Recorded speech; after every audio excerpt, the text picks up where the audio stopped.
एक छोटे से गांव में चिंटू नाम का एक नन्हा चूहा रहता था।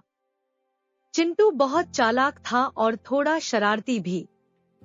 उसे नई नई चीजें खोजने का बहुत शौक था।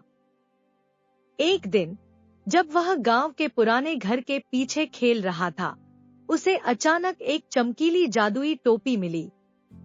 टोपी ऐसी थी जिसे देखकर लग रहा था जैसे उसमें कोई जादू छिपा हो। चिंटू ने टोपी को उठाया और उसे अपने छोटे से सिर पर रख लिया। जैसे ही उसने टोपी पहनी, एक जादुई आवाज गूंज उठी, अब मैं जो सोचूंगा वही होगा। चिंटू की आंखों में चमक आ गई। उसने खुशी से मन में सोचा, मुझे ढेर सारा पनीर चाहिए। और देखते ही देखते चारों ओर पनीर ही पनीर फैल गया। गांव के लोग चौंक गए। चिंटू ने पनीर का आनंद लिया और इस नई शक्ति से खुश हुआ।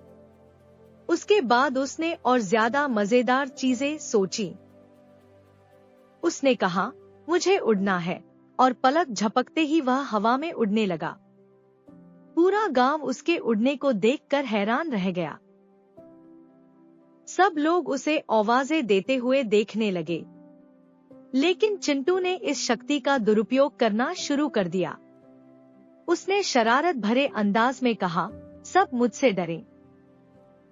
यह सुनकर टोपी नाराज हो गई। टोपी ने कहा, जादू सिर्फ अच्छे काम के लिए होता है। और देखते ही देखते टोपी गायब हो गई। चिंटू को समझ में आया कि उसने क्या किया। वह समझ गया कि उसे अपनी शरारती आदतों से बाज आना होगा। उसने टोपी के सामने माफी मांगी और वादा किया कि वह अब हमेशा सबकी मदद करेगा। अगले दिन टोपी वापस आई। उसने कहा, अब तुम सच में समझदार हो गए हो। चिंटू की खुशी का कोई ठिकाना नहीं था। उसे फिर से जादुई टोपी मिली और उसने ठान लिया कि अब वह अपने जादू का इस्तेमाल सिर्फ अच्छे कामों के लिए करेगा। तब से चिंटू गांव का सबसे प्यारा हीरो बन गया। उसकी चतुराई और दया ने पूरे गांव में उसकी पहचान बना दी।